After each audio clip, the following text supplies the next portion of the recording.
भाई साहब, सबसे पहले तो सुप्रीम कोर्ट ऑफ पाकिस्तान में आज बड़े इंपॉर्टेंट केस की समाअत हुई और 3 रुकनी बेंच ने जो ऑब्जर्वेशंस दी हैं उसे ये स्टैब्लिश करने की कोशिश की कि ट्रायल कोर्ट का जो फैसला था उसमें बहुत सारे लेकुनाज मौजूद हैं, उसमें खामियां मौजूद हैं। किस तरह से देख रहे हैं, क्या chief justice of Pakistan supreme court of Pakistan के प्लेटफॉर्म से चेयरमैन पीटीआई के लिए जाते जाते इसमें कोई रिलीफ दे सकते हैं?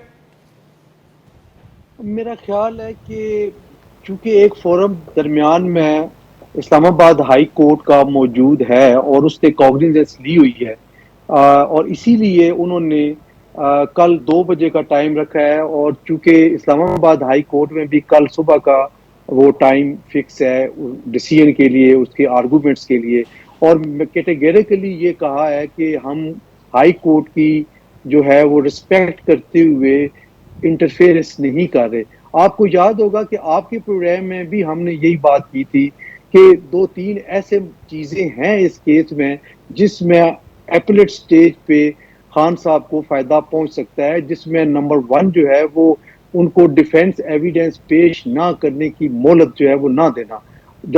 एडमिटेडली उन्होंने 342 की स्टेटमेंट में जब कोर्ट ने ये क्वेश्चन किया कि क्या आप डिफेंस एविडेंस देना चाहते हैं, तो उन्होंने रिप्लाई किया कि यस मैं देना चाहता हूं। और उनके वकला ने एक लिस्ट ऑफ विटनेसेस दे दी, लेकिन जज साहब ने जल्दबाजी का मुजाहरा करते हुए कहा जी आज उनको पेश करें।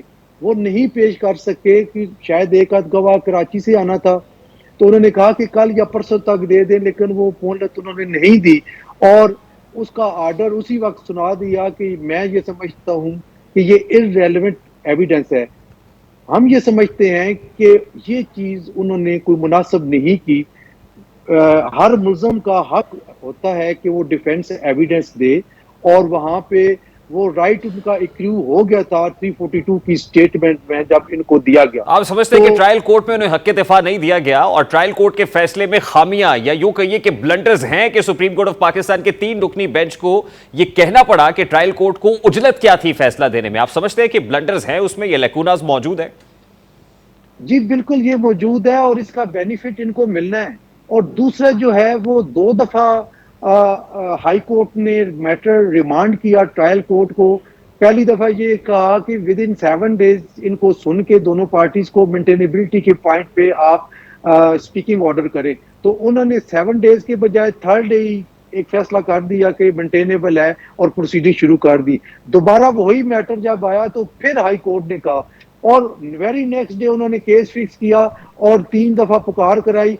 कुछ लैप्सेस नो डाउट के पीटीआई के वकला के थे कि वो पहली पुकार पे हाजिर नहीं हुए, दूसरी पे नहीं हुए, चौथी पे जाके या 5वीं पे जाके हुए। उस वक्त वो एप्लीकेशन वो डिसमिस कर चुके थे, लेकिन मैं समझता हूँ उसमें भी उन्होंने जल्दबाजी का मुजाहरा किया। अगर 1 या 2 दिन की डेट दे देते तो ये हो सकता है कि ये लैप्सेस ना होने की वजह से अपील एपलेट स्टेज पे प्रोसिक्यूशन को फायदा पहुंचता। अब ये जो 2-3 चीजें हैं इन्हीं की बुनियाद के बना पे पहले भी आपको अर्ज किया था और आज भी ये मैं डिटरमिन हूं कि यही चीजें अपील में उनको फायदा पहुंचाएंगी।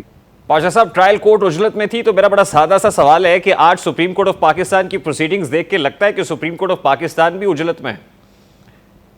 देखिए सुप्रीम कोर्ट ने इंटरफेरेंस नहीं की, मैं समझता हूं कि ये अच्छी बात है। उनको इंटरफेरेंस नहीं करनी चाहिए थी। पहले ये मामला बहुत ज्यादा परेशान कुन है कि 184(3) की कॉग्निजेंस लेके सुप्रीम कोर्ट ऑफ पाकिस्तान जो नीचे 3 फोरम है उनसे महरूम कर देती है किसी फरीक को। तो आज भी एक ऐसा मामला था जिसको ये कह सकते थे कि ये मामला तो ट्रायल कोर्ट ने डिसाइड कर दिया और ये इनफ्रेक्चुअस हो गया। उसके बावजूद उन्होंने हेयरिंग की, पूरी बहस सुनी, और उसके बाद चीफ जस्टिस साहब की जो एक उसमें था एक ऑब्जर्वेशन कि जरूरी नहीं है कि हम हर गलत बुनियाद पे खड़ी की गई इमारत को गिरा दें, क्योंकि उन्होंने उनके वकील पीटीआई के वकील के उस आर्गूमेंट के जवाब में दिया कि सेक्रेटरी को इख्तियार नहीं था on behalf of election commission of Pakistan के वो रेफरेंस दायर करे, और दूसरा उनका ऑब्जेक्शन था कि ये 120 दिन के बाद जो है वो रेफरेंस दायर किया गया है, तो इसलिए ये मेंटेनेबल नहीं है। तो इन बातों पे जनाब चीफ जस्टिस साहब ने ये रिमार्क्स दिए। देखिए, चेयरमैन पीटीआई के वकील लतीफ खोसा को आज सुप्रीम कोर्ट ऑफ पाकिस्तान ने तो ये कहा है कि आप इस्लामाबाद हाई कोर्ट का जो फॉरम आपके पास अवेलेबल है, पहले इसको एक्सरसाइज करें, पहले आप इस्लामाबाद हाई कोर्ट के पास जाएं। यानी मामला आईएचसी में आएगा, उसके बाद अगर जरूरत पड़ती है तो मामला सुप्रीम कोर्ट ऑफ पाकिस्तान फिर कंटिन्यू करेगा। क्या देख रहे हैं कि कल समाअत जो इस्लामाबाद हाई कोर्ट में होने जा रही है, क्या इस्लामाबाद हाई कोर्ट से जो अपीलेट कोर्ट का फैसला आया है उसके खिलाफ कोई जो रिलीफ है वो मिल सकता है इस स्टेज के ऊपर?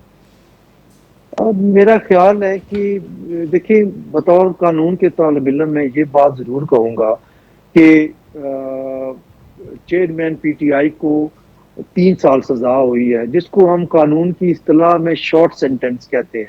और शॉर्ट सेंटेंस की जो सस्पेंशन है वो इतने दिनों में हो जाती है और हो जानी चाहिए।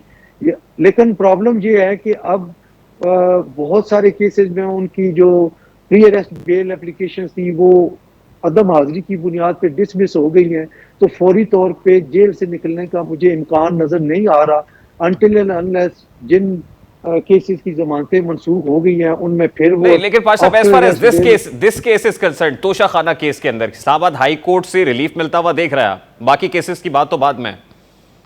जी, मैं रिलीफ मिलते हुए देख रहा हूँ और मिलना चाहिए उनको, ये उनका राइट है। शॉर्ट सेंटेंस है तो इसको इंडेफिनिट पीरियड के लिए आप विदहेल्ड नहीं कर सकते। वो तो इंटरिम रिलीफ मिल सकता है, लेकिन जो डिस्क्वालिफिकेशन वाला मामला है वो तो एज इट इज रहेगा। इंटरिम रिलीफ जरूर मिल सकता है कि उनको जमानत मिल जाए, लेकिन इस इंटरिम रिलीफ के ऊपर डिस्क्वालिफिकेशन का दाग तो नहीं धुल सकता पाशा साहब।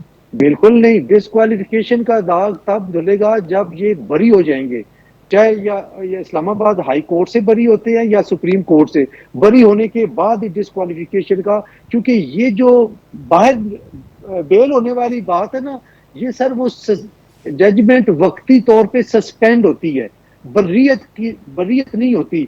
वो सजा अपनी जगह पे मौजूद होती है, लेकिन सस्पेंशन होने की वजह से बेल ग्रांट की जाती है, वो बाहर आ जाती है। लास्टली देखिए, तो मामला सुप्रीम कोर्ट ऑफ पाकिस्तान में तब आएगा जब इस्लामाबाद हाई कोर्ट से कोई रिलीफ ना मिल सका, इस वक्त तो यही लग रहा है।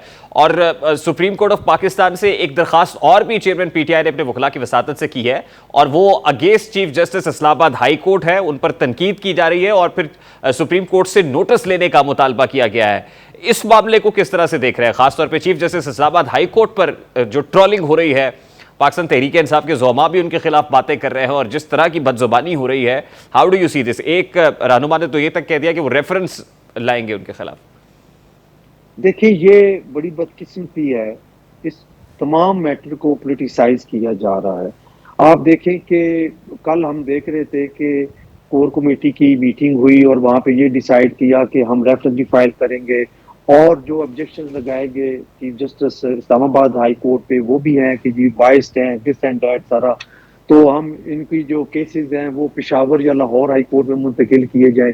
और दूसरी तरफ हम देखते हैं कि आज जो सुप्रीम कोर्ट में हियरिंग हुई है, वहाँ मुस्लिम लीग नून की जो लीडरशिप है उन्होंने उस पर ऑब्जेक्शन किए। तो ये सारे सियासी मामलात हैं और अदालतें अपने आप को बस बचा के ही रखे तो बेहतर है। मैं नहीं समझता कि ये इस स्टेज पे दोनों पार्टीज को ऐसी बात करनी चाहिए। देखिए, अगर शॉर्ट सेंटेंस है उनकी बेल अदरवाइज भी होती है, किसी वकील से, अपने वकील से पता कर ले कि क्या 3 साल के लिए वो अंदर रह सकते हैं। बिल्कुल भी नहीं, बेल ग्रांट होती है। और ये ऐसे प्रेसिडेंट एक दो नहीं, थाउजेंड्स एंड थाउजेंड्स हैं। तो आप इस बात पे अगर मेलाइन करें जज को, और अगर दूसरी तरफ देखें इस्लामाबाद हाई कोर्ट के चीफ जस्टिस साहब ने अगर एक दिन की मोहलत यानी दो हफ्ते मांग रहे थे उनके वकील जी, तो मोहलत तो 1 रोज की थी, उन्होंने 1 दिन की दी, तो क्या हर्ज होती रहती है, 1 दिन की दी है। कल उन्होंने हेयरिंग करनी है और होपफुली वो ग्रांट कर देंगे, तसल्ली रखे।